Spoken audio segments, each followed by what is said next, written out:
आने वाले 20 मिनट आपके और एससीएमपी के एग्जाम्शन के लिए सबसे इंपॉर्टेंट है। Start watching. Thank you. नमस्ते, आदाब, सत श्री अकाल। दिस इज सीए संकल्प कांस्टिया। सो आजकल आपकी और मेरी दोनों की नींद उड़ी हुई है एक ही चीज को लेकर। सो आई थॉट क्यों ना इससे रिलेटेड कुछ बेसिक डिस्कशन किया जाए। So we have already started the series, तो अपन इसको नाम दे रहे हैं केस स्टडी डाइजेस्ट सीरीज, जिसका एपिसोड 1, एपिसोड 2, एपिसोड 3 वो सब आते रहेगा।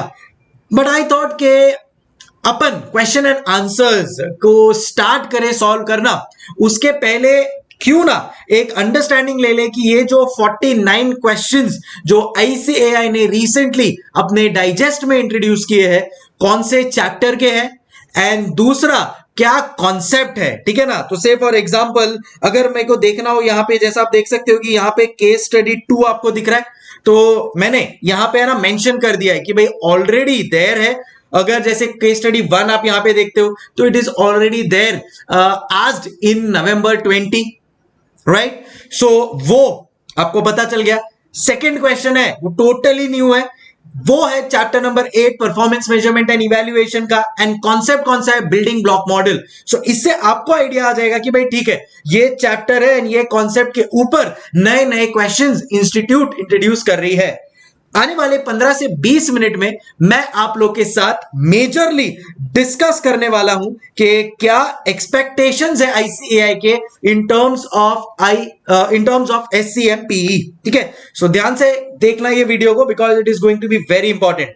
स्पेशली नवंबर 20 का जो रिजल्ट आया है उसमें ऑलमोस्ट जिस भी स्टूडेंट से मेरी बात हुई है सबने एक ही चीज बोली है कि सर जो एक्सपेक्टेशन था और जो मार्क्स आए हैं उसमें बहुत बड़ा डिफरेंस है। सो प्रोबेबली आईसीएआई का एक्सपेक्टेशंस इस चैप्टर से, इस सब्जेक्ट से एंड आपसे और मेरे से दोनों से बढ़ गया है। आपसे इसके लिए कि आपका जो पैटर्न ऑफ राइटिंग है that should be at advance level, and मेरे से वो कि मेरा जो टीचिंग एंड डिलीवरी मॉड्यूल है वो भी एक एडवांस लेवल पे होना चाहिए, तो आप भी उस हिसाब से डिलीवर कर पाओगे, right. So I am ready for all of that. I am sure you are also ready.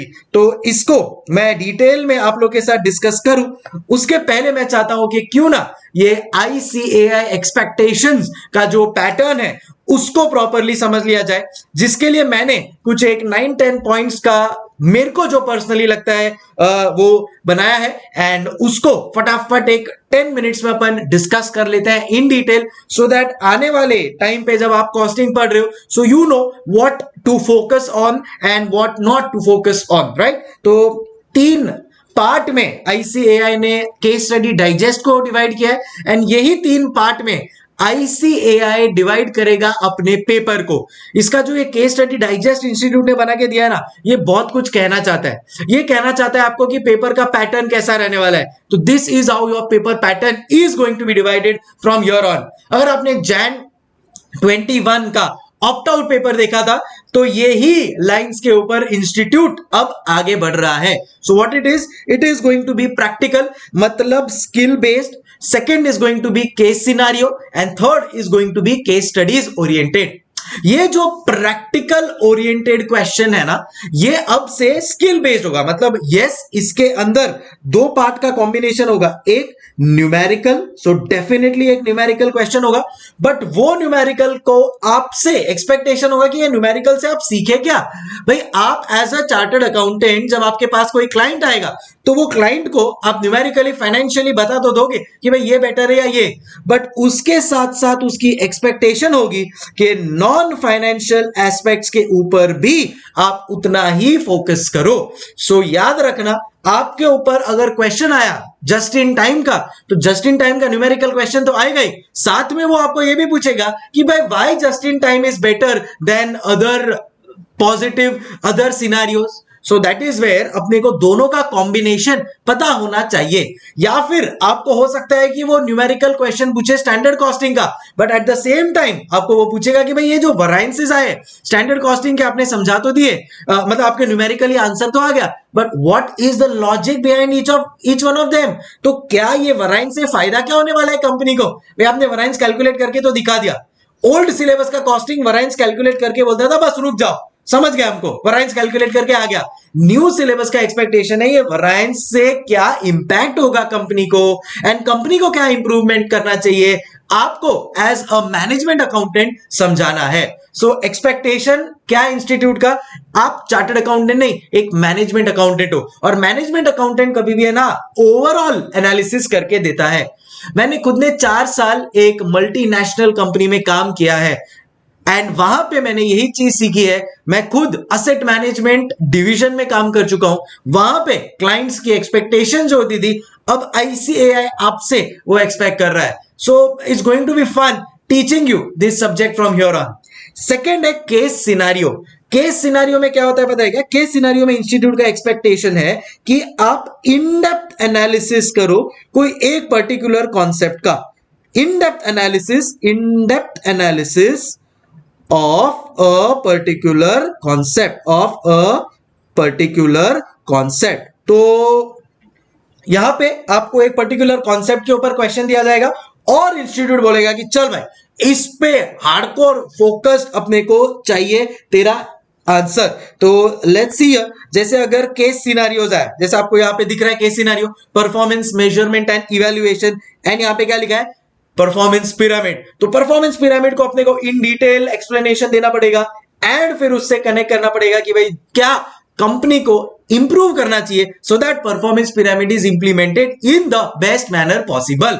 यहां पे आपको दिख रहा होगा केस 4, केस 5 जैसे 6 सिग्मा है, तो 6 सिग्मा में एक कॉन्सेप्ट है डीमैक, करेक्ट? सो डीमैक को कैसे कंपनी अप्लाई कर सकती है इन डिटेल, उसको आपको एक्सप्लेन करना पड़ेगा। सो ये एक एक्सपेक्टेशन है। एंड केस स्टडी अगर आया ना, तो आपको केस स्टडी से क्या एक्सपेक्टेशन है? Overall analysis. केस स्टडी से एक्सपेक्टेशन है आपका कि overall analysis with connection of whole chapter. तो जैसे आप यहां पे अपन लोग जब ये सीरीज आप देख ही रहे हो, तो अलग अलग एपिसोड आते जाएंगे, तो मैं आपको बताऊंगा कि कुछ कुछ केस स्टडीज में एकदम इन डेप्थ वो लोग हैं, और ऐसा नहीं किया है कि भाई खाली एक ही टॉपिक उठा लिया। तो ऐसे फॉर एग्जांपल लीन सिस्टम है, तो लीन सिस्टम का एक क्वेश्चन है, तो वहां पे इंस्टीट्यूट ने क्या किया है, लीन सिस्टम के जितने भी कॉन्सेप्ट्स है वो कैसे कंपनी अप्लाई कर सकता है, that is what is asked in that case study. So overall analysis समझ में आ गया। सो लीन 1, लीन 2, लीन 3, जितने भी आपके पॉसिबिलिटीज है वो सबको एनालाइज करो।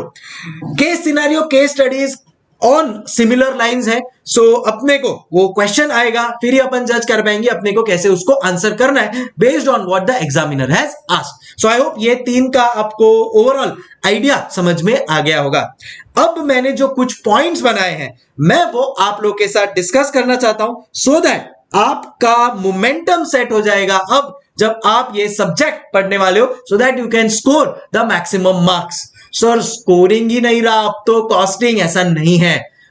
प्रॉपर डायरेक्शन के साथ अपन पढ़ेंगे ना, तो क्यों स्कोरिंग नहीं रहेगा आप मेरे को बताओ। डेफिनेटली अपन स्कोर करके बताएंगे बॉस। चलो, prepare a summary of every question. ये चीज तो मैं I think if you have taken my Google drive या कभी मेरे से आप लेक्चर सुना है आपने कोई भी मेरा, तो आपको पता होगा कि मैं इसके ऊपर कितना हार्डकोर फोकस करता हूं कि देखो क्या होता है पता है क्या, जब आप कॉस्टिंग का क्वेश्चन देखते हो ना, भले ही वो स्किल बेस्ड हो, केस सिनेरियो हो या केस स्टडी ओरिएंटेड हो, क्वेश्चन का जो लेंथ होता है ना that is pretty big, and कहीं ना कहीं एज अ स्टूडेंट मेंटली वो अपने को अफेक्ट करता है, मानो या ना मानो, बराबर। तो अगर उसको अपने को एक समराइज्ड फॉर्म में आ गया than thinking becomes very easy. अब जब मैं जो ये सीरीज से रिलेटेड एपिसोड्स लेने वाला हूं ना, उसमें मैं आपको बार बार बताऊंगा कि कैसे एक होलिस्टिक 3 पेज के 2 पेज के क्वेश्चन को मैंने हाफ पेज में कन्वर्ट कर दिया, एंड उसको एक फेयर फॉर्म में कन्वर्ट करना। सर वो रफ वर्क नहीं है, वो आपका मेन आंसर होगा। तो क्या होता है, बहुत सारा डेटा होता है अपने पास। अब ये बहुत सारा डेटा अगर अपन लोग उसका समरी नहीं बनाएंगे तो अपन लॉस्ट हो जाएंगे। तो it is very important for us कि अपन लोग वो डेटा को, जो क्वेश्चन है उसको पढ़े, उसमें से अपने को वो आर्ट आना चाहिए कि कौन सा चीज इंपॉर्टेंट है, कौन से नंबर्स अपने को काम आएंगे, and list them down as it is, कोई कॉन्सेप्ट, कोई रॉकेट साइंस उसमें नहीं अप्लाई करना है. Just prepare a summary of every question. Start doing that from now on. एक हैबिट ही बना लो कि कोई भी क्वेश्चन आप समरी के बिना सॉल्व ही नहीं करोगे, and you will note the difference yourself कि कितना इजी चीजें हो जाती है.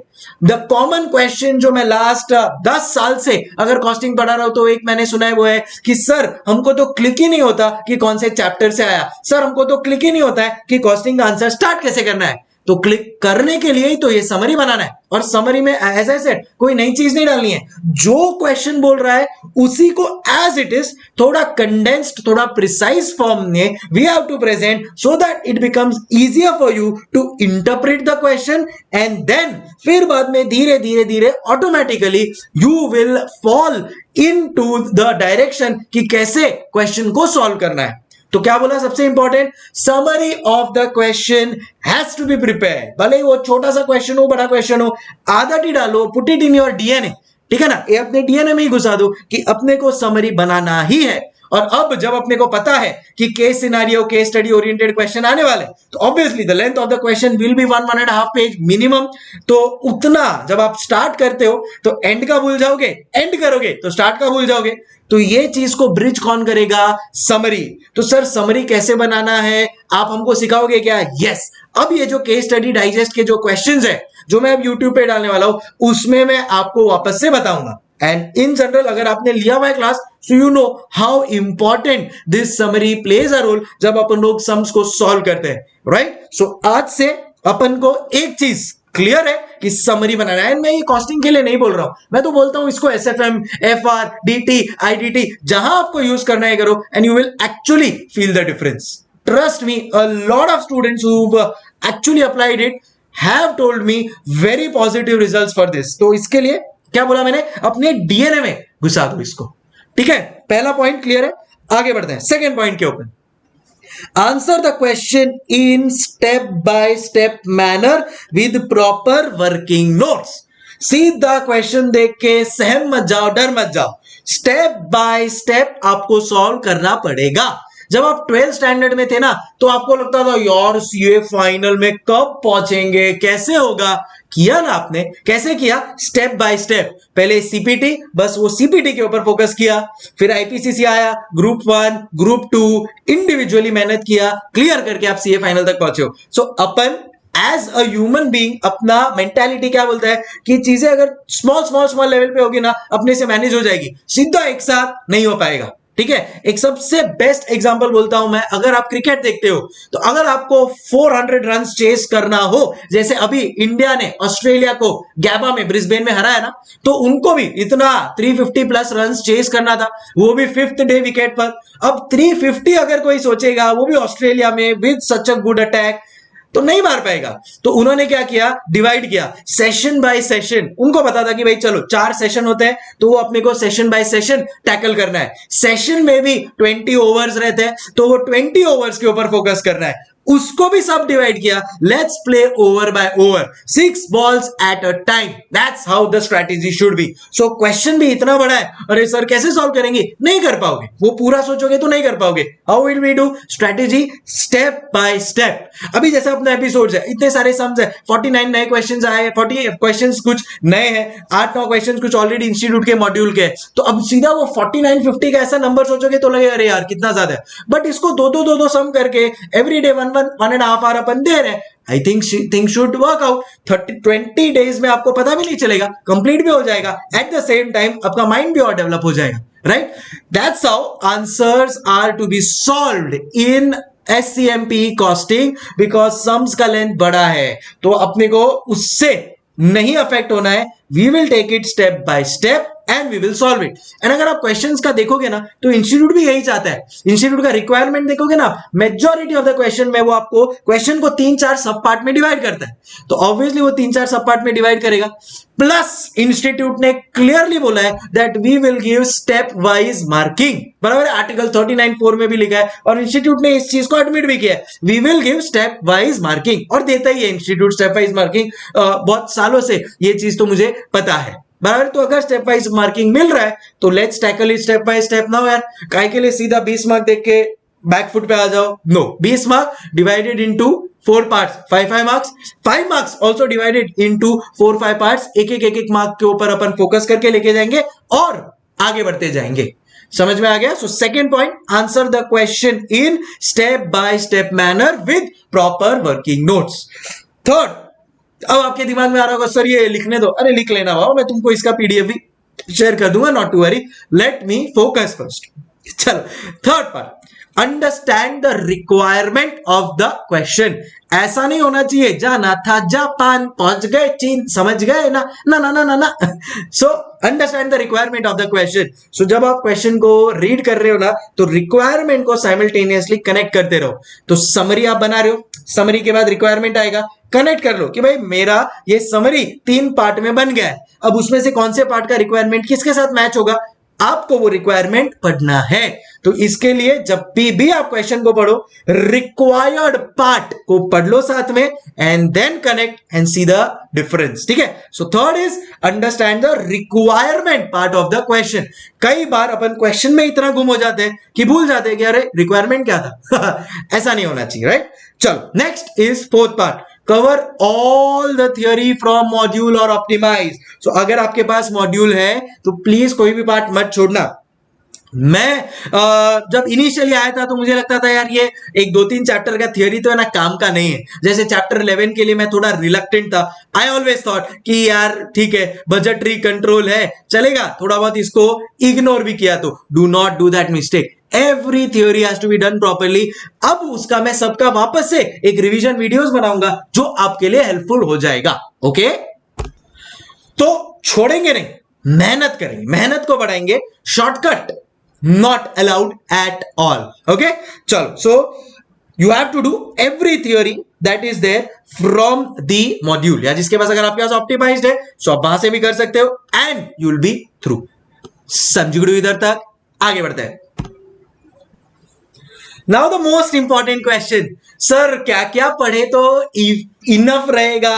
अरे भाई मॉड्यूल, आरटीपी, पास्ट पेपर और केस स्टडी डाइजेस्ट पढ़ लो, बहुत हो गया। सर हमने आपका बुक पढ़ा है या कोई भी ऑथर का बुक पढ़ा है, आई am sure he would include all of this, पढ़ लो, बहुत हो गया। इसके अलावा और आपको और कुछ पढ़ने की जरूरत नहीं है, उससे ज्यादा टाइम भी नहीं है, उससे ज्यादा याद भी नहीं रहेगा।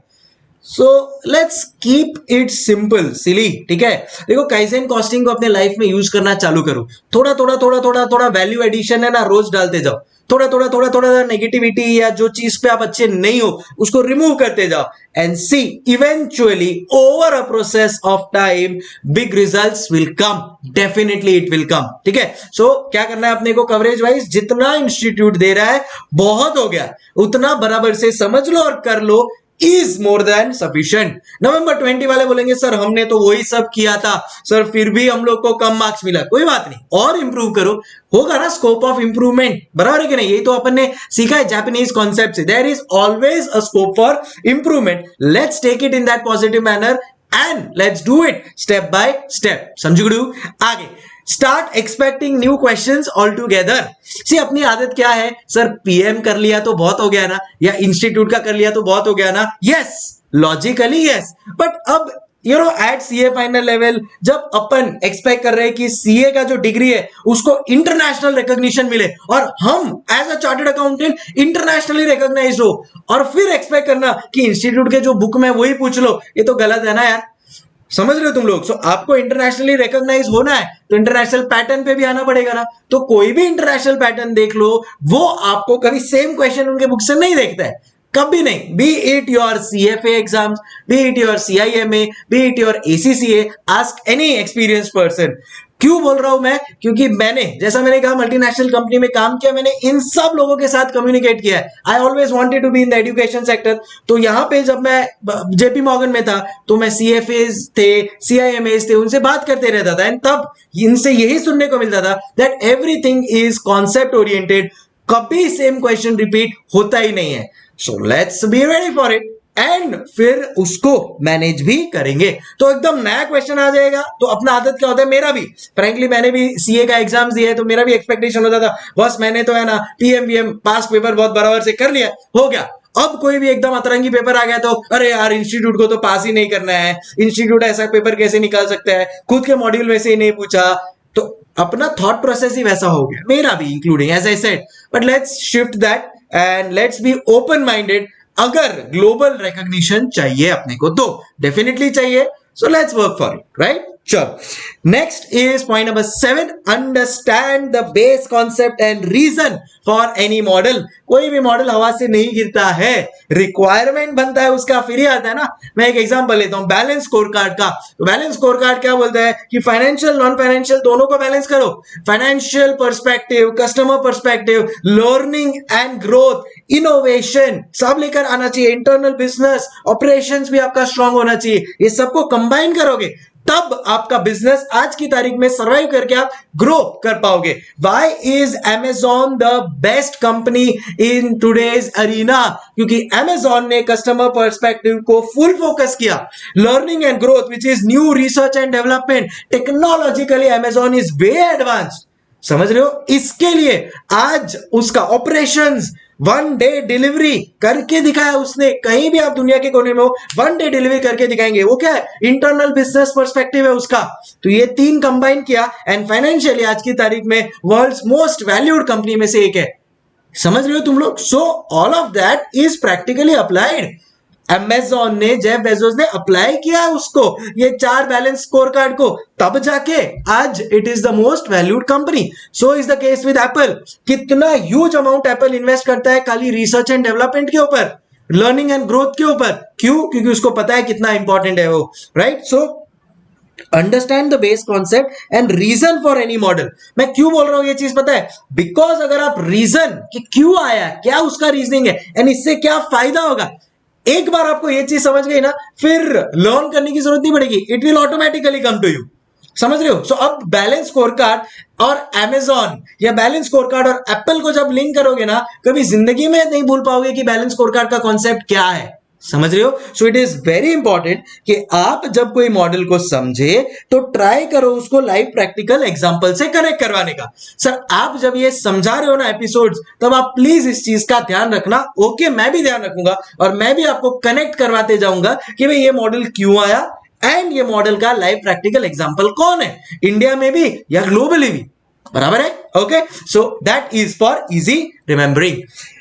Develop writing habit, stop auditing, start writing.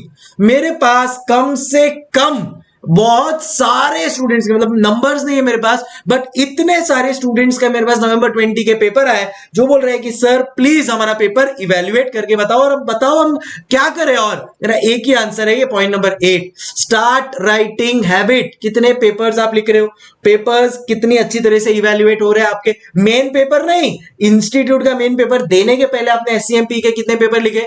Sir वो तो नहीं लिखे, या लिखे भी है तो चेक करवाए क्या? नहीं सर, या चेक सही ढंग से नहीं हो पाए। ठीक है ना? सेल्फ इवेल्युएशन का एक आदत डाल लो, भले ही चेक करवा लो किसी और के पास से डेफिनेटली, बट फिर भी सेल्फ इवेल्युएशन का आदत डाल लो। स्टार्ट राइटिंग पेपर्स, जितना पेपर्स लिखोगे उतना आपको कॉन्फिडेंस आएगा मेन एग्जाम के लिए। So there is no shortcut, there is no magic formula, only one thing, effort. तो राइटिंग हैबिट डालना इजी नहीं है, एफर्ट लगता है उसके लिए। I still remember when I was a student, मेरी भी आदत थी, सम्स होता था मैं देख लेता था, हाँ चल ये वाला तो आता है, ये वाला आता है, ऐसा टिक टिक कर देता अपना ऑडिट के स्टाइल में, but I knew eventually it will not work. So उसके लिए writing habit is what is required. So मैंने भी किया है, आपको भी करना पड़ेगा, there is no substitute for that. ठीक है?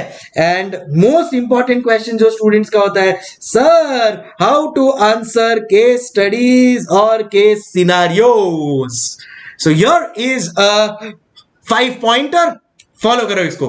First, right the issue that the case speaks of. अब मेजॉरिटी इंस्टीट्यूट के केस स्टडीज देखना, जो उनका केस स्टडी का मॉड्यूल है ना, मेजॉरिटी ऑफ देम, उसमें उन्होंने क्या किया है, पहले पैराग्राफ में है ना, जो भी केस स्टडी है एज इट इज उसके इश्यू के बारे में उन्होंने डिस्कशन किया है इन देयर फर्स्ट पैराग्राफ। सो अपने को भी इंस्टीट्यूट को ही फॉलो करना है भाई, वही उसकी एक्सपेक्टेशन है। ठीक है, तो अपन वो करेंगे। Second, develop a small connection of the issue with the solution of the issue with the solution. So अपने को आदत डालना पड़ेगा कि भाई इशू लिख लिया, अब ये इशू को सॉल्व करने के लिए as a chartered accountant, as a management accountant अपने पास जवाब होना चाहिए ना कि सर आप है ना ऐसा करो, ये वाले सिचुएशन में आप काइजेन कॉस्टिंग यूज कर लो, या सर आप 5S यूज कर लो, या सर आप और कोई कॉन्सेप्ट जैसे परफॉर्मेंस प्रिज्म यूज कर लो। तो भाई आप कनेक्ट कर रहे हो, मतलब जो इशू है उसको आप कनेक्ट करने वाले हो, सो फटाफट एक कनेक्शन बिठा दो इन फ्यू लाइंस। देन वो कनेक्शन जिसका बिठाया है उसको इन डिटेल एक्सप्लेन करो। जैसे आपने बोला कि आप बिल्डिंग ब्लॉक मॉडल यूज करो, तो आपने बता दिया बिल्डिंग ब्लॉक मॉडल यूज करना है, अब बिल्डिंग ब्लॉक मॉडल को डिटेल एक्सप्लेन करो और फिर इशू को बिल्डिंग ब्लॉक मॉडल के साथ कनेक्ट करो। तो क्या हो जाएगा, इससे आप examiner will get a confidence कि हाँ भाई इसको इशू समझ में आ गया, इशू को सॉल्व करने के लिए क्या कॉन्सेप्ट यूज करना है वो कॉन्सेप्ट इसको डिटेल में पता है, क्योंकि वो अपन लोग ने लिख लिया यहां पे। अब वो इशू को कनेक्ट कर रहा है कॉन्सेप्ट के साथ, तो बॉस पूरा मैनेजमेंट अकाउंटेंट की तरह बॉस ये आंसर लिख रहा है, इसको फुल मार्क्स बनता है। And lastly always have the habit of concluding. As students अपन लोग इस चीज को इग्नोर करते हैं, मैंने भी शायद एज स्टूडेंट इग्नोर किया, बट एज अ प्रोफेशनल मुझे यह चीज पता है कि जब तक मैं मेरे क्लाइंट को कंक्लूजन नहीं दूंगा ना, तब तक वो खुशी से मेरे पास नहीं जाएगा। एज अ टैक्स कंसल्टेंट अपने पास कई बार आते हैं ना कि मेरा टैक्स बचा के दो, तो अपन उसको बोलेंगे कंक्लूड करके कि देखो आपको इतना टैक्स भरने को आ रहा है, बट आप अगर कम टैक्स भरोगे तो फ्यूचर में ये भी हो सकता है। So we have to speak of the pros and the cons, दोनों अपन को बताना है, so that the client is absolutely happy. इसको एज अ स्टोरी के फॉर्म में समझो, केस स्टडी को, एंड फिर एक रियल लाइफ सिचुएशन आया आपके पास, आपको एज अ चार्टर्ड अकाउंटेंट जवाब देना है, तो आप क्या दोगे? सबसे पहले आप आपके क्लाइंट को पूछोगे कि बता इशू क्या है, लिख दो इशू क्या है। सेकंड, फिर आप सोचोगे कि ठीक है ये वाले इशू के लिए ये वाली चीज कर सकते हैं, ठीक है। फिर उसको आप डिटेल में खुद एनालाइज करोगे कि अच्छा ये वाला कॉन्सेप्ट तो ये बोलता है, फिर connect it with the issue and finally give a proper conclusion to your client. So मेरे हिसाब से पर्सनली अगर मैंने यहां पे ये जो 9-10 पॉइंट्स आपके साथ डिस्कस किए हैं, इसको आप अपने जहन में बसा लो, एंड अगर आप इसको प्रॉपरली यूज करते हो, then there is no looking behind boss, and I assure you we will get the maximum marks that we want in this subject. जो अब आपको लग रहा है स्कोरिंग नहीं है, बट मैं आपको बोलता हूं ये भी स्कोरिंग है with the right approach. So I hope the approach is pretty much clear, ठीक है। सो प्लीज आप इसको रिलीजियसली फॉलो करना, ठीक है। चलो अब विदाउट वेस्टिंग एनी टाइम मैं आप लोग को ले चलता हूं कि इसमें क्या है। तो देखो काफी सारे क्वेश्चंस जो यहां पे आपको दिख रहे हैं ना, वो इंस्टीट्यूट ने कुछ क्वेश्चंस है जो इंस्टीट्यूट के ऑलरेडी देयर है। जैसे ये फर्स्ट वाला जो क्वेश्चन है already there in RTP November 20। Case study 9 है, ये सिमिलर एक मॉड्यूल का क्वेश्चन है उसका है। काफी सारे न्यू क्वेश्चंस भी है, उसको तो अपन लोग डिटेल में करने ही वाले हैं। और मैं तो बोलता हूं अच्छा है ना, अपने को एक प्रैक्टिस करने का वो मिल गया। वैसे भी अपन को लग रहा था एज प्रोफेसर, मुझे भी लग रहा था, एज स्टूडेंट आपको भी लग रहा था कि यार इंस्टीट्यूट को और थोड़ा क्वेश्चन लाना चाहिए यार, ये थोड़ा कम है ना क्वेश्चन। आप भी खुश, मैं भी खुश, ठीक है। Let's take it positively. Then फिर अपने पास है केस सिनेरियोस। केस सिनेरियोस में भी जैसा आप देखोगे कि कुछ ऑलरेडी देयर है, कुछ ICAI स्टूडेंट जर्नल में अभी रिसेंटली इंट्रोड्यूस किए हैं। अपने लिए तो वो भी नया ही है ना, अपन ने तो वो भी देखा नहीं है, तो अपने लिए तो वो भी नया ही है, तो वो भी अपने को नए सिरे से ही करना पड़ेगा। And then lastly we have some skilled based assessment questions, जो अपन लोग ने ऑलरेडी एपिसोड्स के थ्रू स्टार्ट कर दिया है। यहां पे कॉम्बिनेशन होगा न्यूमेरिकल प्लस अंडरस्टैंडिंग और एनालिसिस ऑफ द न्यूमेरिकल। क्या बोला? Numerical plus analysis of the numerical, numerical plus उसका नॉन फाइनेंशियल एनालिसिस या ओवरऑल एनालिसिस भी अपने को करना पड़ेगा। जो मेरा अंडरस्टैंडिंग था वो मैंने देखा कि इंस्टीट्यूट ने मेजरली जो क्वेश्चंस डाले हैं that is from chapter number 3 which is lean system and innovation. तो आप देखोगे यहाँ पे कि काफी सारे क्वेश्चन, ये देखो लीन सिस्टम एंड इनोवेशन आ गया, लीन सिस्टम एंड इनोवेशन यहाँ पे आ गया, lean system and innovation, lean system and innovation. काफी सारे क्वेश्चन इंस्टीट्यूट ने लीन सिस्टम एंड इनोवेशन से पूछे हैं। एंड और दूसरा चैप्टर नंबर 8, वो तो ऑब्वियस अपने को पता ही है कितना इंपॉर्टेंट है वो चैप्टर, तो वहां से भी इंस्टीट्यूट ने काफी सारे क्वेश्चंस पूछे, जैसे कि आपका परफॉर्मेंस मेजरमेंट एंड इवैल्यूएशन। देखो कितनी बार ये रिपीट हो रहा है, lean system and innovation, lean system and innovation, lean system and innovation, lean system and innovation. And chapter number 8 performance measurement and evaluation, performance measurement and evaluation. देखो यहाँ पे वापस lean system, performance measurement and evaluation. So ये दोनों chapter में से majorly questions है, बाकी दे इक्वली डिवाइडेड, दो तीन क्वेश्चन उन्होंने पूछे हर एक चैप्टर में से, and that's how it works.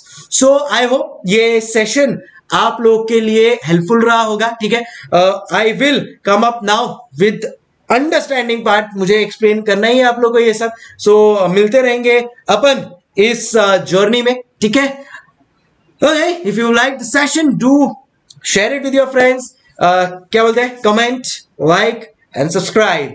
Thank you so much guys, keep smiling, stay happy। जितना पॉजिटिविटी रखोगे ना उतना लाइफ में आगे बढ़ोगे, खाली कॉस्टिंग में नहीं, उतना लाइफ में आगे बढ़ोगे। मैं तो सबको ये बोलता हूँ, बस मुझे तो गुस्सा आता ही नहीं, मैं तो हमेशा मुस्कुराते ही रहता हूँ, और मैं आपसे भी यही एक्सपेक्ट करता हूँ। हस्ता ला विस्ता, keep smiling, thank you so much.